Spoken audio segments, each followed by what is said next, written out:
Hi, Coach. Congratulations on the win. What does it mean for you, this win tonight here at the BMO Field? Well, it doesn't mean as much to me as to the players and to the Federation of the football in Jamaica. It, of course, changes a lot of things for 2024 for Jamaica. Playing semi-final in the Nations League, playing Copa America finals is, of course, huge, not only for building of this team, but also financially for the federation. So, of course, we are all delighted, and especially delighted for the players because they have been fantastic. Coach, what were the instructions at halftime? Your team came out with great purpose in the second half. Well, actually, there was nothing to lose. We needed the 2 goals before starting the kickoff. We still needed the 2 goals, at least at halftime. And I have to give the credit to the players. They kind of rallied up at halftime. It was, all or nothing. And they went in with that attitude.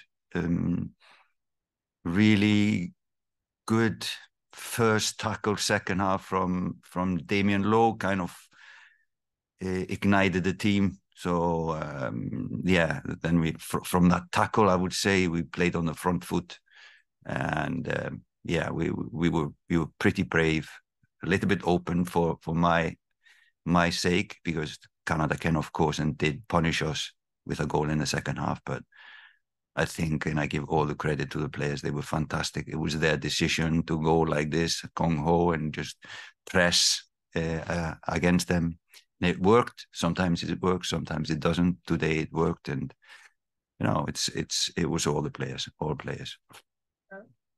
Coach, you've seen before what it can mean for a country to go to a major tournament. How do you think it compares for Jamaica to now be going to a Copa America? Well, it's huge. After the World Cup, I would say Copa America is on the same scale as the Euros in terms of quality of teams that are there, the quality of the individuals playing in Copa America. So for Jamaica, and especially the federation, it's huge for Jamaica to be there. Can we take some Jamaican media now who have their hands? All right, we're here from Halftime TV, Coach. On the grand scale of things, how big is this a win for the national team and for the players' morale and for the folks back home in Jamaica? Well, I guess some of the media will still give the players some shit after the game. That will not change. But I'm just putting it into perspective. It hasn't been done for a long, long time. This was probably the most important game for Jamaica in a long time. In perspective, when you're building a team and you can play a tournament like Copa America, for example, it helps a lot in the development, because that's the only time that a coach can really spend with the players, a month and a half.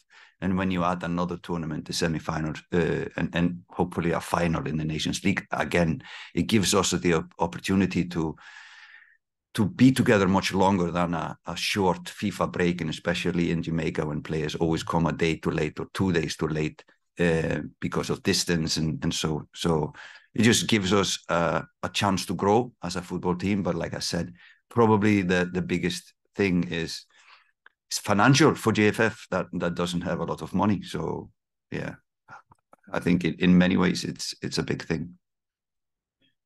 You can run it. It's okay. Coach, what made you put Damion Lowe inside the midfield? I think he changed the game for Jamaica, especially the first goal when he got the eye off the pitch and give the shower. What made you put Damion Lowe in the CD in second half? Actually, we have been thinking about it for some time. It has been a little bit of a shallow position in Jamaica. So we don't have many options in that position. We don't have many players playing at a high level as a midfielder. And again, I just have to give the credit to Nana. It was his kind of initiative a way back, saying I can play this position. And we looked at, I think, a game he played against was it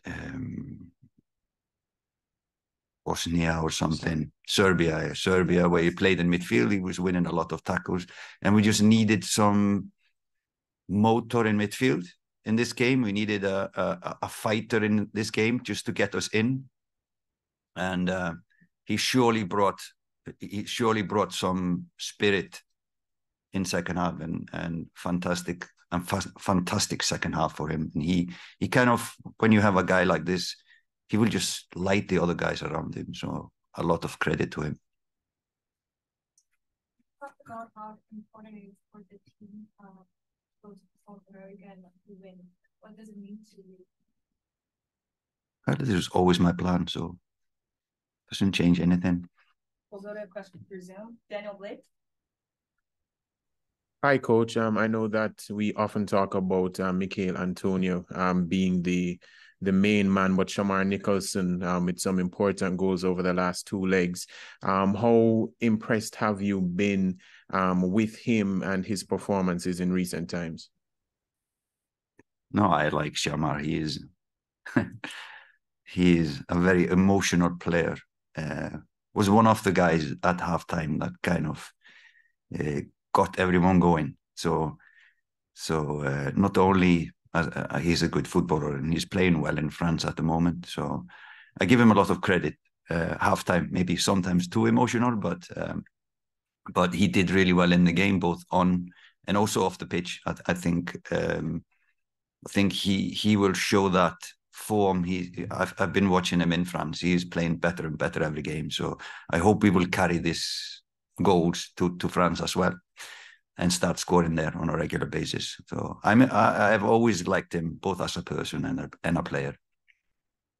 Go again to Zoom. Andrew Jones. Thank you very much, Andrew Jones, ESPN. Coach, congratulations on a famous night for Jamaican soccer and also for you there. Want to ask you about what the conversation was in the locker room after this major moment, the celebrations in the locker room, as well as Ethan Pinnock's defending, especially in those last minutes. Can you talk about his defensive effort as well as the rest of the team? No, I really don't like to talk much about individuals. I think this was a team win, and I think we played against a strong opposition. Both the Canadian team is a really, really good team, done much better than Jamaica in recent years. But I thought, especially the referees were not fair. Maybe I was losing my emotions, but in some cases, for example, I think when there is an injured player, and in two occasions we needed to change them, they didn't stop when they went down, and I thought it was really unfair. Maybe it's my emotions, and if I were rude, I'm sorry, but I think we were fighting against a lot of things, and the players just kind of rose above it and finished the game. But Pinnock was really good. He is, I would say, one of the best centre-backs in the Premier League. And he's always consistent, but his personality is just, he gives confidence to all players around him. So, no, he was good, as all the players were today. And quickly, the composure from Bobby Reed in that moment there with the penalty. Say again? Composure for Bobby Reed in that moment with the penalty, and just what you saw from him in that moment. No, he's just been he's been on it when he gets the responsibility, and again today he was worth to put this pressure on him. So really, it's like all the players. I can count every player that played today and give them a lot of credit. Thank you, Heimir. So, In Jamaica. One more. Final question, Coach. We saw a handful of Jamaicans come out today with a sea of Canadian red. Can you send a message to Jamaican fans who are supporting the Reggae Boys who can be cold temperatures in the rain out there today? It was rain for the Canadians too. But no, I think we've played a lot of games where where it kind of feels like an away game. And I think we were prepared for coming here to Canada. But it was surprisingly nice to see how many Jamaican supporters were here, and we owe them a lot. They were vocal today. They supported us and lifted us. So I'm really humble and grateful for them to show up here. But we've played like in a Copa America, we played Guatemala, and it was the full stadium of people from Guatemala in the Gold Cup. Sorry, and yeah, so we are kind of used to it, to play with a crowd that is against us. So it was good to see Jamaicans showing up today. Shaman said after the game, he said, "You believe in what did you tell him in the second?" I have to be honest there. It was very hard to talk to Shaman Nicholson at halftime. He was talking so much himself. So no, he was rallying the players, giving them a push to be more brave, going more forward, pressing higher, etc. So I give him a lot of credit for this game. I didn't need to tell him anything. He motivated himself. Thank you. Thank you very much, everybody. We appreciate you being here.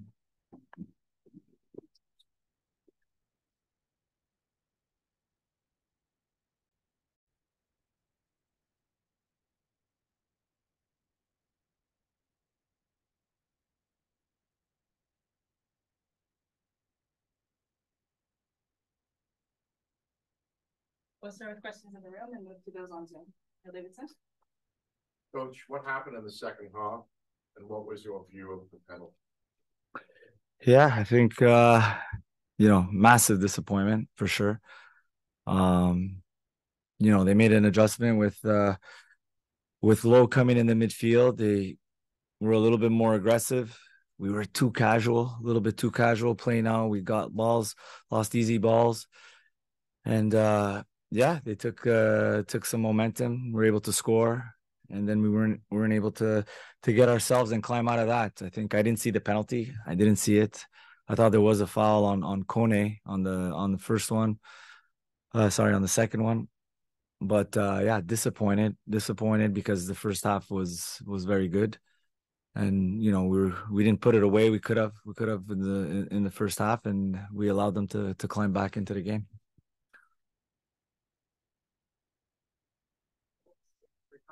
Do you feel that you deserve better maybe tonight than the result you got?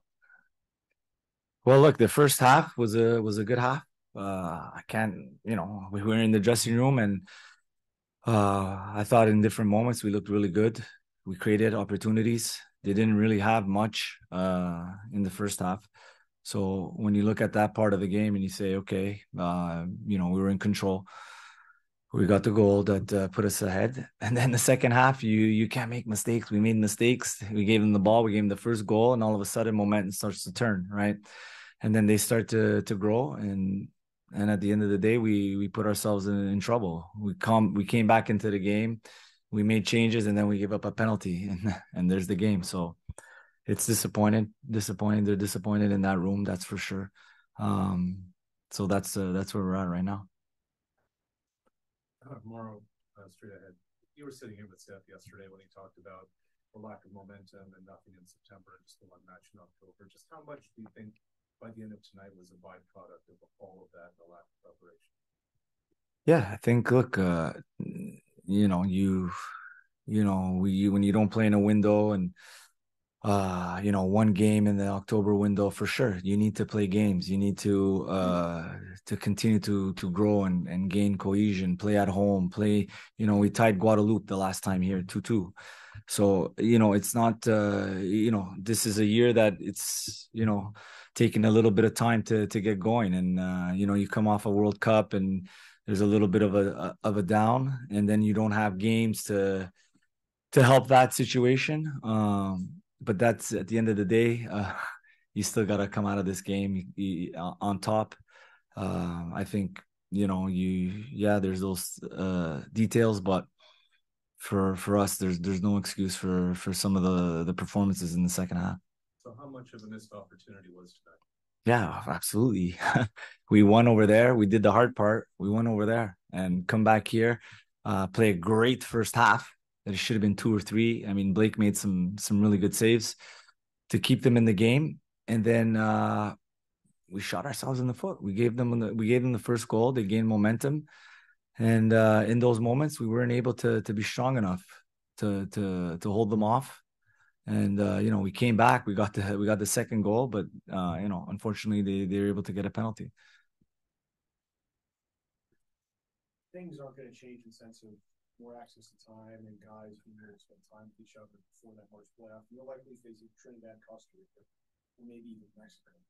How much responsibility do you hope those guys in the room have in trying to see where this team is right now psychologically? Because Milan, in his interview after the game, was disappointed and apologized to the nation. When you point from the qualification in March of 2022 to now, there have been a series of disappointments.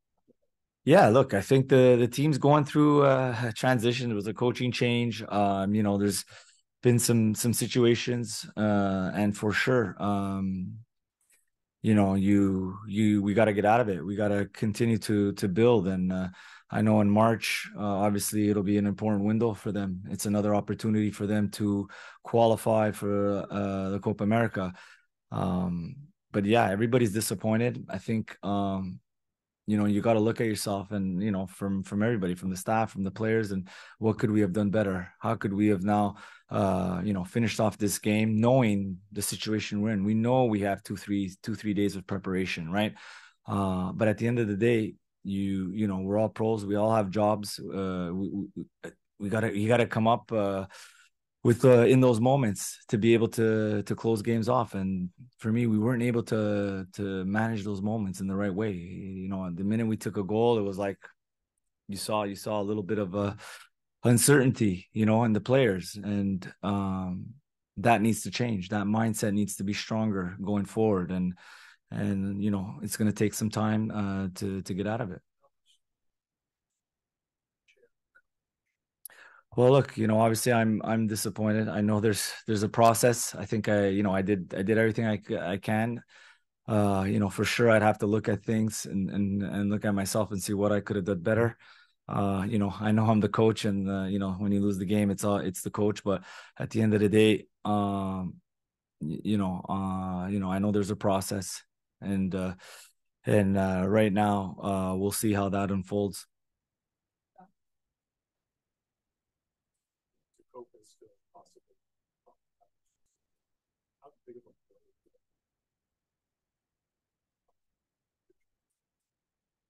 It's a blow. It's a blow. We talk about getting to the next level. We talk about the standards and can we get it? But you got to get to these tournaments. You got to get to the finals. That's maintaining the standard and exceeding standards. So yeah, you come at home, you play against Jamaica. Yeah, they're a good team. They're good players. There's guys League One. There's guys in the Prem. They're a good player. This was a good team. You saw their forwards when they were on. They could cause us problems. And so for us, yeah, we gotta get out of it. We gotta continue to work. I think there's going to be work done remotely for sure, analyzing, rebuilding, and getting these guys' mindset right first, and then getting them prepared for March.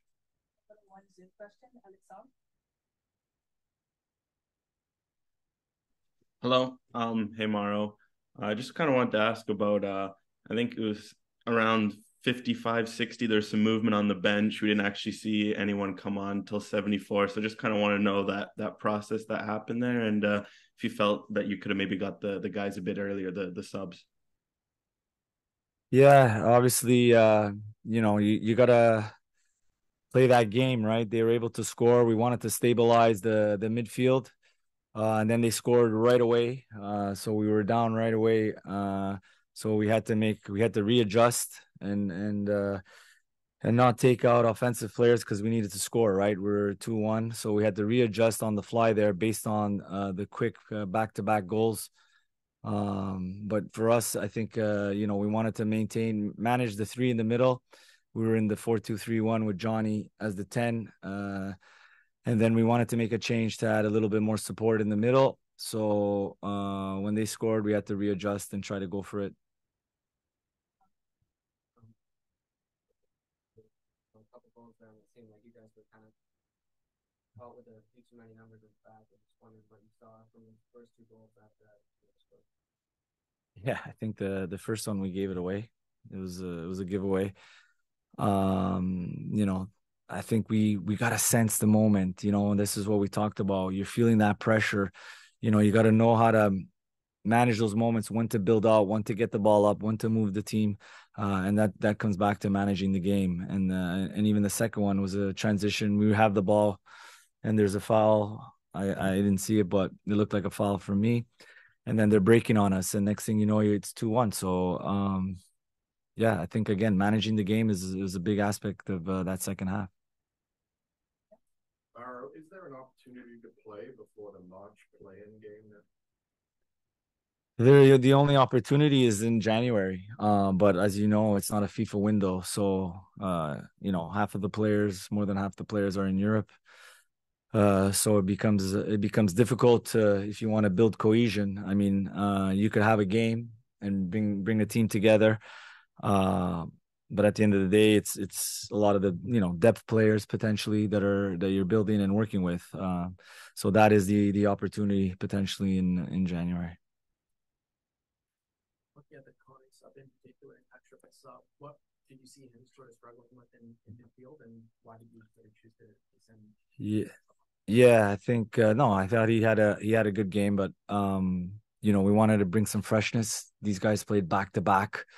In that heat. So, we had a subs plan going into this game, and obviously the state of the game changed a lot of things, but for sure, we had tied it up 2-2 and we needed to stabilize at that point. And we wanted to bring some freshness in the midfield with Osorio and Kay and Hoylett.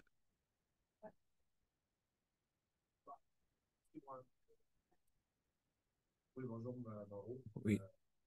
Question en français. Oui. L'état d'esprit des joueurs de l'équipe dans la chambre, comment Tous les gars, ils sont très déçus. Après, tu joues une première demi comme ça, tu gagnes à Jamaïque et puis tu laisses le match échapper comme ça. C'est inacceptable. C'est sûr qu'il y a beaucoup de joueurs qui étaient déçus. Tout le monde sait qu'il faut faire mieux, il faut mieux gérer le match. À la fin, on avait l'avance. Et puis, on a retourné dans le match. Et puis, encore une fois, on se fait prendre. Alors, pour nous, il faut tirer les leçons de tout ça parce qu'on a une autre chance pour rentrer à la Copa América le mois de mars. Et c'est ça, il faut grandir de ces moments-là.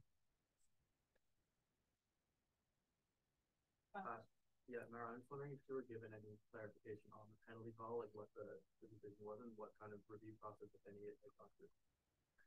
I didn't even see it. I asked the ref at the end of the game. He said it was a handball. It seemed to be a long process, so it probably tells me that his arm probably wasn't as far away from his body, and then there was a decision, right? So I don't know. I didn't see it yet, but at the end of the day, yeah, that it hurt us. With all the momentum we had scored, and then you give up the PK. So unfortunate. I didn't see it yet to get any more clarity on that. Thank you. Thank you.